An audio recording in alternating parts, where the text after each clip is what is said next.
Hey guys, I am Aniket Katkar. Today I am here to discuss about the technical topic, the information about the skeletal system.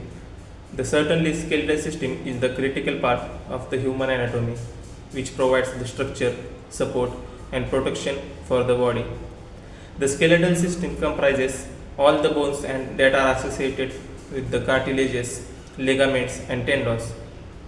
It is mainly divided into two main parts, the axial skeleton and the appendicular skeleton. The axial skeleton includes the bones along the central axis of the body, and it consists of the skull, vertebral column, and the rib cage. The appendicular skeleton includes the bones of the limbs and the girdles that are attached the limbs to the axial skeleton, and it consists of the shoulder, the pectoral girdle, the upper limbs, and the pelvic girdle, and the lower limbs. The functions of the skeletal system mainly involve the support, protection, movement, mineral storage, blood cell production, energy storage. The support involves the skeletal system, which provides a rigid framework that provides or supports the body and cradles soft tissues. The protection involves the bones that encase and protect vital organs. Example: the skull that protects the brain, the rib cage that shields the heart and the lungs. The movement involves that the bone acts as levers to which the muscle attach, and the muscle contractions pull on the bones to create the movement. The mineral storage are the storage which are essential for the minerals such as calcium and phosphorus, which can be released into the bloodstream as needed. The blood cell production involves the bone marrow, which is found in the certain bones, which produces the red blood cells, RBCs. The white blood cell means the WBC, and the platelets in the process called hematopoiesis. The energy storage involves adipocytes in the bone marrow that stores lipids, which means the fat, which can serve as an energy reserve. The next is the bone development and the growth ossification, the intramembranous ossification, and epiphyseal plates.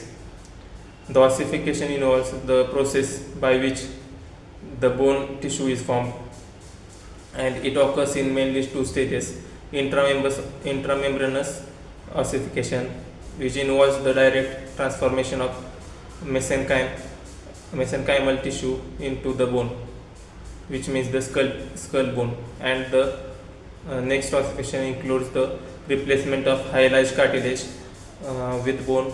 Example: the long bones. The epiphyseal plates are the growth plates that ends of the long bones, where new bone is added during the childhood and adolescence. These plates close and become the epiphyseal lines when growth ceases. And also the joint types, the joint connection bones and facilitated movement. They are classified by their structure and function.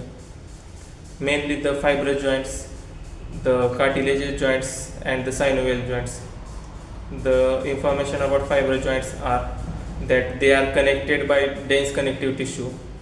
These joints are generally immovable.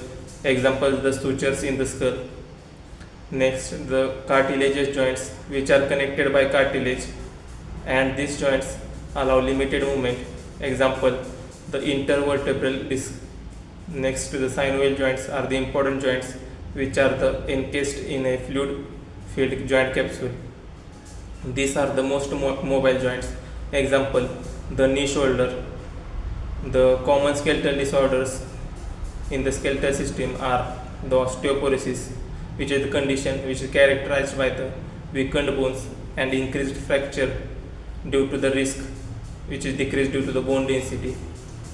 The arthritis, the inflammation in the joints that leads to the pain and stiffness. Example: the osteoarthritis, rheumatoid arthritis. The fractures that breaks the bones due to the trauma or the disease. Sclerosis, the abnormal lateral curvature of the spine. which means the understanding the skeletal system is a fundamental for comprehending the how the body functions and how various conditions can affect the overall health. This was the information about the skeletal system. Thank you guys.